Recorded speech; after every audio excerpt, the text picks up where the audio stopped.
días, hermanos y amigos, pues que nos escuchan. San Juan 14, del 1 al 3, dice de esta manera: No se turbe vuestro corazón, creéis en Dios, creed también en mí. En la casa de mi Padre muchas moradas hay. Si así no fuera, yo los hubiera dicho. Voy pues a preparar lugar para vosotros. Y si me fuere y os preparé el lugar, vendré otra vez y os tomaré a mí mismo, para que donde yo estoy, vosotros también estéis. El contexto del capítulo 14 de Juan es cuando Jesús transformó la Pascua en la Cena del Señor. Todavía estaba con sus discípulos sentados a la mesa. No había pasado mucho tiempo que había recibido una severa lección de humildad. Jesús lavó los pies a sus discípulos. Cuando salió Judas, Jesús anunció de nuevo su próxima partida. Para hacerlo, Jesús hace uso de palabras para crear una imagen concreta.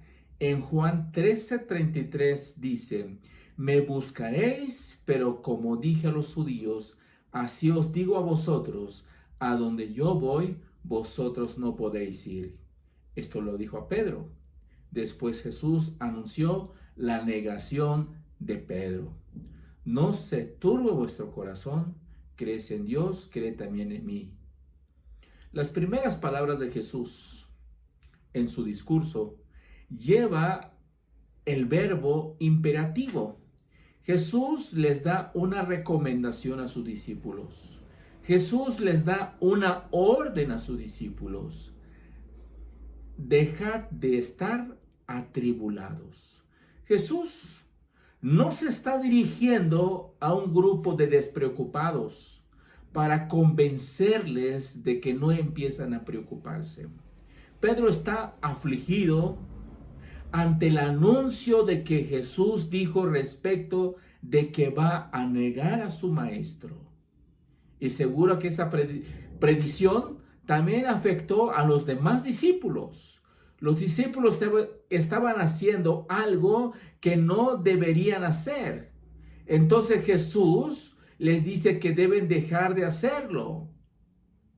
Jesús exhorta a sus discípulos que no deben estar turbados, aturdidos, agitados.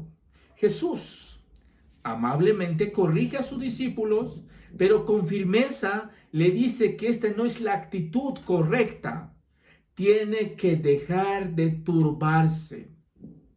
Jesús está animando, motivando a sus discípulos que deben de continuar creyendo a Dios y continuar creyendo en Cristo. Y de esa forma no puede entrar duda en su corazón. Debemos tener fe en ese Jesús mismo. Para los discípulos era fácil creer en Dios, aquel que había obrado en la historia de su pueblo, pero otra cosa bien distinta era creer aquel Jesús que estaba allí delante de ellos. Sobre todo en ese preciso momento, uno de sus seguidores le va a entregar. La cabecilla de la banda le va a negar 3 veces. El resto de los discípulos le va a abandonar y sus enemigos le van a crucificar. Tener fe en medio de esta circunstancia no es cualquier cosa. En el versículo 2 y 3 dice: En la casa de mi Padre muchas moradas hay.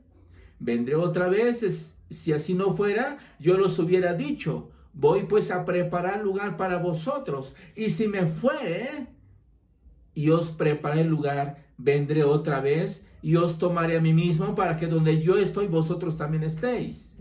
Una vez que Jesús había exhortado a sus discípulos que no deben entrar duda en su corazón de ellos y deben seguir confiando en Jesús, notamos la primera afirmación: esto es lo que nosotros creemos por fe. En la casa de mi Padre muchas moradas hay. La palabra morada se refiere al cielo. La morada es donde Dios está. Donde está hay muchas moradas. Jesús dijo, en la casa de mi Padre muchas moradas hay. Si así no fuera, yo los hubiera dicho, porque voy a preparar lugar para vosotros. Todo lo que ha ocurrido y lo que Jesús ha enseñado es verdad. ¿Por qué?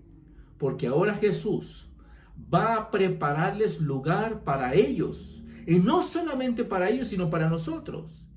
Esto tiene unas consecuencias. Si Jesús se va con ese propósito, tenemos la seguridad que volverá.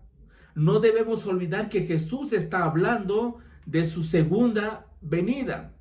Nuestra esperanza se alimenta, se basa en la morada divina que va a realizar allí. El propósito de Jesús es el de preparar lugar para vosotros. La morada de Dios es obra del Salvador. Va a preparar lugar para todos aquellos que creen en el Señor Jesús. La exhortación de Jesús a sus discípulos de no dejar turbar sus corazones cobra realidad y posibilidad cuando pensamos en esta actividad de nuestro Salvador. Nosotros tenemos la esperanza, la seguridad que Jesús fue a preparar nuestra morada allá en los cielos. Dios les bendice, mis amados hermanos.